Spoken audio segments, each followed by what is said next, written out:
اللہ رب العزت نے ہر جاندار کے لیے موت کا وقت اور جگہ متعین کر دی ہے، اور موت ایسی حقیقت ہے کہ دنیا کا کوئی بھی شخص خواہ وہ کافر یا فاجر، حتیٰ کہ دہریہ ہی کیوں نہ ہو، موت کو یقینی مانتا ہے، اور اگر کوئی موت پر شک و شبہ بھی کرے تو اسے احمق ہی شمار کیا جائے گا، کیونکہ مادی طاقتیں اور مشرق سے مغرب تک قائم ساری حکومتیں موت کے سامنے عاجز و بے بس ہو جاتی ہیں۔ موت لوگوں کو ہلاک کر دینے والی، بچوں کو یتیم کر دینے والی، عورتوں کو بیوہ بنانے والی، دنیاوی ظاہری سہاروں کو ختم کر دینے والی، دلوں کو تھرا دینے والی، آنکھوں کو رلا دینے والی اور بستیوں کو اجاڑ دینے والی ہے۔ موت نہ چھوٹوں پر شفقت کرتی ہے، نہ بڑوں کی تعظیم کرتی ہے، نہ دنیاوی ساہوکاروں سے ڈرتی ہے، نہ بادشاہوں سے ان کے دربار میں حاضری کی اجازت لیتی ہے۔ جب بھی حکم خداوندی ہوتا ہے تو تمام دنیاوی رکاوٹوں کو چیرتی پھاڑتی ہوئی مطلوب کو حاصل کر لیتی ہے۔ موت نہ نیک صالح لوگوں پر رحم کھاتی ہے اور نہ ظالموں کو بخشتی ہے۔ موت آنے کے بعد آنکھ دیکھ نہیں سکتی،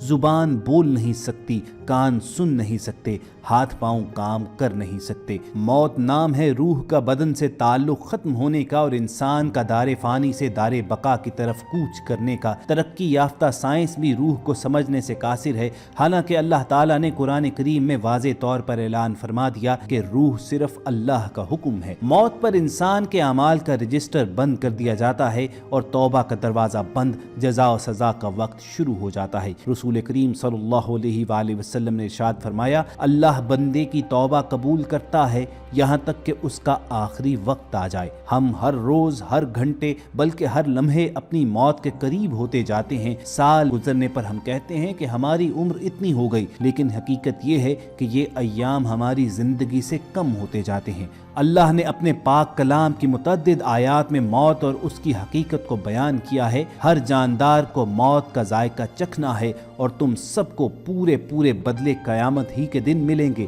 پھر جس کو دوزخ سے بچا لیا گیا اور جنت میں داخل کر دیا گیا وہ صحیح معنی میں کامیاب ہو گیا، اور یہ دنیاوی زندگی تو دھوکے کے سامان کے سوا کچھ بھی نہیں۔ اس آیت میں اللہ تعالیٰ نے انسان کی کامیابی کا معیار ذکر فرمایا ہے کہ اس حال میں ہماری موت آئے کہ ہمارے لیے جہنم سے چھٹکارے اور دخول جنت کا فیصلہ ہو چکا ہو۔ پھر ایک جگہ پہ ارشاد فرمایا، اس زمین میں جو کوئی ہے فنا ہونے والا ہے، صرف تمہارے پروردگار کی جلال والی اور فضل و کرم والی ذات باقی رہے گی۔ ہر چیز فنا ہونے والی ہے سوائے اللہ کی ذات کے، حکومت اسی کی ہے اور اسی کی طرف تمہیں لوٹ کر جانا ہے۔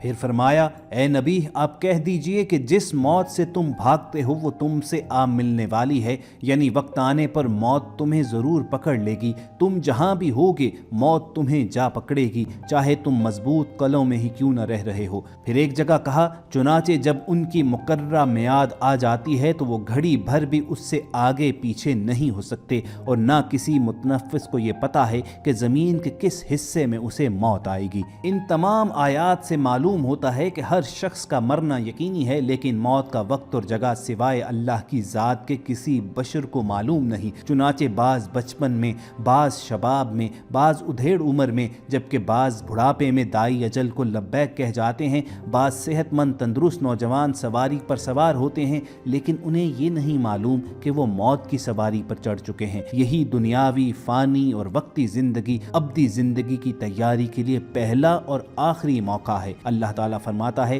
یہاں تک کہ جب ان میں سے کسی پر موت آ کھڑی ہوگی تو وہ کہے گا، اے میرے پروردگار مجھے واپس بھیج دیجئے تاکہ جس دنیا کو میں چھوڑ آیا ہوں اس میں جا کر نیک اعمال کروں۔